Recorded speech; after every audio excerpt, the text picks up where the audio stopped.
Hello animal बस स्वागत है आपको मेरे चैनल आई एक्सप्लेन ऑल पे। तो आज मैं आपको एक्सप्लेन करने वाला हूँ सोलो लेवलिंग के 9th एपिसोड को। अगर आप लोगों ने इसका बाकी एपिसोड अभी तक नहीं देखा तो लिंक डिस्क्रिप्शन में मैं दे दूंगा। तो जैसे कि आप लोगों को याद होगा कि पिछले एपिसोड में जिन्नू अपने पुराने स्ट्राइक टीम के मेंबर से मिलता है जो कि उस डडबल डंजन के इंसिडेंट से अलग हो गए थे। जिन्नू के दिल में अभी भी उस टेम्पल की वजह से किम के लिए थोड़ा गुस्सा होता है क्योंकि उसने उस टेम्पल में उसे अकेला छोड़ दिया था। तो इधर किम को अपने किए के लिए पछतावा है। तो पहले सीन में ये क्रिमिनल्स इधर गॉब्लिन्स को मर्सिलेसली मारे जा रहे थे और इन क्रिमिनल्स को इसमें मजा भी आ रहा है। तो इधर इन लोगों को हंटर एसोसिएशन का एस्कॉर्ट स्कैंक तैसिक देख रहा होता है और हमें इधर संग का भी कमाल का ताकत दिखाया जाता है, जिसे देख के किम काफी ज्यादा इम्प्रेस होता है। और बैटल के बाद सॉन्ग कमेंट करता है कि जिन्वू सच में काफी ज्यादा ताकतवर हो गया है और उसके नए डैगर का भी तारीफ करता है। तो जूही इधर नोटिस करता है कि जिन्वू को पहले की तरह इस बार ज्यादा चोट नहीं लगी है।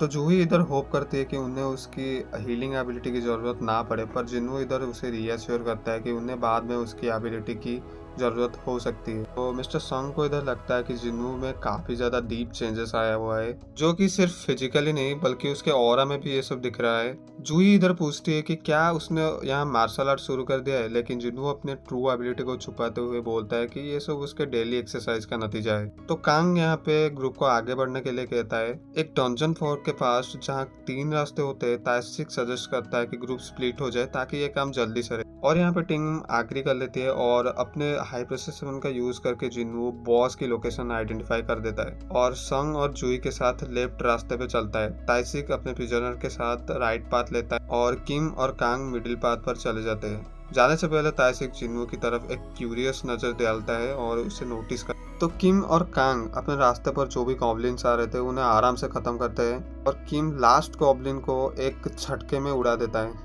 किम इधर बोलता है कि यहाँ पे जिन्नू आया है, इसका मतलब ये डंजन बहुत लो रैंक का होगा। तभी कांग किम को उस डबल डंजन के इंसिडेंट के बारे में याद दिलाता है। तो कांग इधर बोलता है कि अगर वो नहीं होता तो अब हम भी नहीं होते। तो किम डिसाइड करता है कि वो जिन्नू से माफी मांगेगा क्योंकि उससे उस दिन बहुत बड़ी गलती हो गई थी।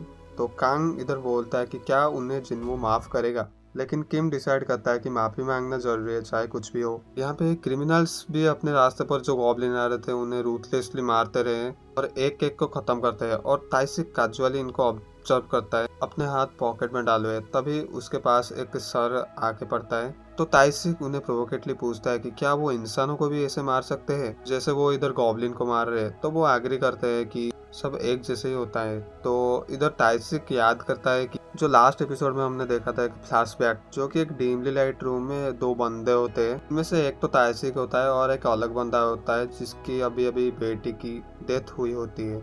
ये बंदा बताता है कि ये हंटर्स ने उसकी बेटी को असॉल्ट किया था, जिस वजह से उसने यहाँ पर सुसाइड कर ली और उसकी वाइफ भी शॉक में हॉस्पिटल में भर्ती हो गई। तो ये बंदा इसीलिए ताइसिक को 3 बिलियन वॉन देता है ताकि ये इन प्रिजनर को मार सके। और वो इधर जस्टिस सिस्टम को भी क्रिटिसाइज करता है जो कि इन्हें छोड़ देता है। तो दूसरे सीन में हमें दिखाया जाता है कि ताइसिक अपने प्लान को एक्सिक्यूट करता है और प्रिजनर्स को मार देता है और एक फॉल स्टोरी बनाने का प्लान करता है कि इन तीनों का सामना 100 गॉब्लिन से हुआ और गॉब्लिन इन सबको ओवर पावर कर दिया और ये लोग नहीं बच पाए। यहाँ पे हमें किम और कांग का सीन दिखाया जाता है और आपको याद ही होगा कि ये लोग यहाँ पे बीच वाले गुफा पे गए थे, पर ऐसा लगता है कि आगे चल के ये गुफा ताइसिक की गुफा से मर्ज हो गया है। किम और कांग उसे देख लेते हैं जब वो लास्ट क्रिमिनल को मार रहा होता है, तो वो दोनों सरप्राइज हो जाते हैं। लेकिन ताइसिक कैजुअली उनकी तरफ बढ़ता है और कहता है कि अब प्लान चेंज करना पड़ेगा। तो इधर लेफ्ट टनल में जिन्नू को याद आता है कि ताइसिक एक बार हॉस्पिटल में हंटर एसोसिएशन के इन्वेस्टिगेटर बन के आया था। तो जिन्नू ये सोचता है कि बस ये बात उसको याद ना आए क्योंकि उसने खुद देखा था कि जिन्नू ई रैंक है और उसका कोई री अवेकनिंग नहीं हुआ है। तभी एक चिल्लाने की आवाज इस डंजन में गूंजती है, जिसकी वजह से जिन्नू और उसके ग्रुप वहां देखने के लिए दौड़ने लगाते हैं और वो देखते हैं कि यहाँ सारे हंटर काट दिए गए हैं, इंक्लूडिंग किम और कांग। किम यहाँ पे घायल हुआ पड़ा हुआ होता है। जूही उसे इतना हिल कर देती है कि वो अब कुछ बोल सके। यहाँ पे सॉन्ग किम के घाव को देखकर समझ जाता है कि इसके ऊपर कोई जो जख्म है वो किसी गॉब्लिन ने नहीं की बल्कि किसी शार्प वेपन से किया गया है और वो उस बंदे ने किसी वाइटल ऑर्गन पे अटैक नहीं किया। इसका मतलब वो ये चाहता है कि ये लोग यहाँ पे तड़प तड़प कर मरे। तो यहाँ पे जिन्नू थोड़ा इमोशनल हो जाता है और चिल्लाते हैं कि किम को यहाँ पे जिंदा रहना पड़ेगा ताकि वो उसे ब्लेम कर सकते हैं उस डबल डंजन के इंसिडेंट के। किम स्ट्रगल करते हुए यहाँ पे जिन्नू को सॉरी बोलता है और वो ये कहता है कि जिन्नू से उसे माफी चाहिए थी, और फिर वो अपनी लास्ट ब्रीथ लेता है।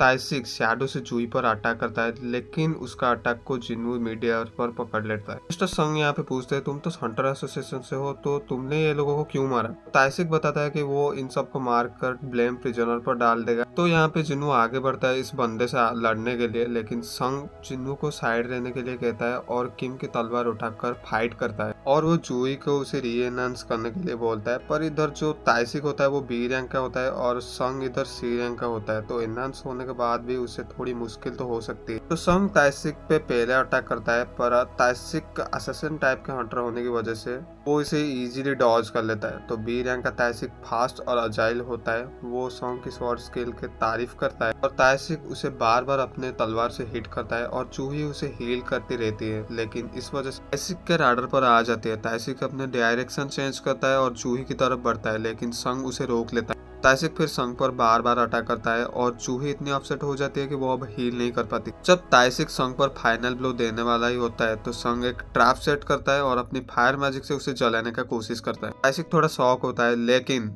अपने एजिलिटी का यूज करके वो उससे बच लेता है। वो संग की स्ट्रैटेजी का फिर से तारीफ करता है और उसे फिनिश करने के लिए अपना ड्रैगर उठाता है, तभी जिन्नू उसकी डैगर को ब्लॉक कर देता है। सॉन्ग और जूही ये देख के सरप्राइज हो जाता है। ताइसिक अब अपना पूरा फोकस जिन्नू पर लगाता है और ये कहता है कि जिन्नू एक ई रैंक का हंटर तो नहीं हो सकता, इन रिएक्शन टाइम के साथ तो नहीं। ताइसिक यहाँ पे कहता है कि जिन्नू एक सेकंड अवेकनिंग का रिजल्ट है, लेकिन इससे उसको कोई फर्क नहीं पड़ता क्योंकि वो सोचता है कि वो खुद एक बी रैंक का हंटर है, और अगर जिन्नू री अवेकनिंग हो गया है तो वो कितना ही ज्यादा ताकतवर हो गया होगा, और जिन्नू का हंटिंग एक्सपीरियंस उसका सबसे बड़ा डिसएडवांटेज होगा। फाइट शुरू होने से पहले जिन्नू पूछता है कि ताइसिक ने प्रिजनर और बाकी हंटर को क्यों मारा। ताइसिक एक स्माइल के साथ रिप्लाई करता है कि ना जस्टिस, ना मनी, ना और कुछ, वो बस एंजॉय करता है ह्यूमन को मारना, क्योंकि वो मॉन्स्टर से ज्यादा फन होते हैं। मतलब कि इंसानों को मारना उसे बहुत पसंद है।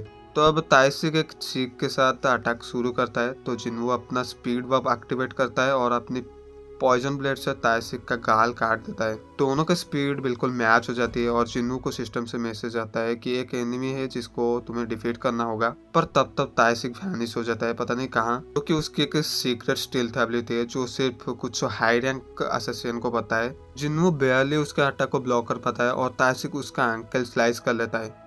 जिन्नू अपने फुल रिकवरी को यूज करके इंस्टेंटली वो वुंड को हील कर लेता है। ताइसिक शॉक हो जाता है क्योंकि उसने कभी ऐसा कॉम्बैक्ट हंटर को हीलिंग मैजिक यूज करते नहीं देखा। तो इधर संग समझ जाता है कि जिन्नू ने कुछ ही दिनों में बहुत हार्ड डिसीजन लिया है। जिन्नू अपनी मर्डरस इंटेंट स्किल को एक्टिवेट करता है, जो कि ताइसिक को टेम्पोरली ब्लाइंड कर देता है। तो उसके बाद वो उसके हार्ट को प्योर्स कर देता है। तो जब ताइसिक मर रहा होता है, बोलता है कि अब जो तुमने मुझे मार दिया तो तुम ये जो अपना राज छुपा रहे हो वो अब नहीं छुप के रहेगा।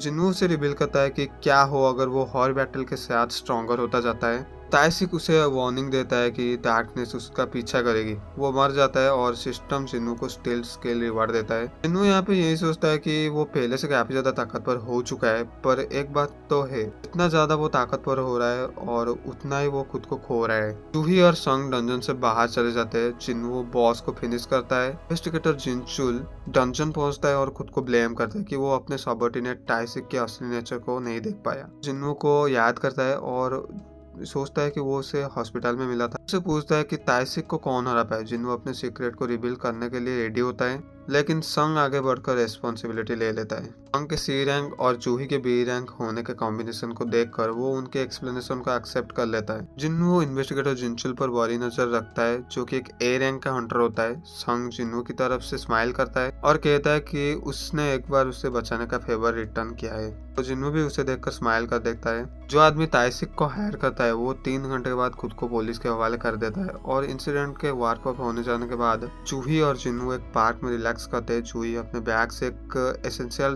स्टोन को बाहर निकालता है और उससे पूछता है कि क्या तुम्हें याद है जिन्नू,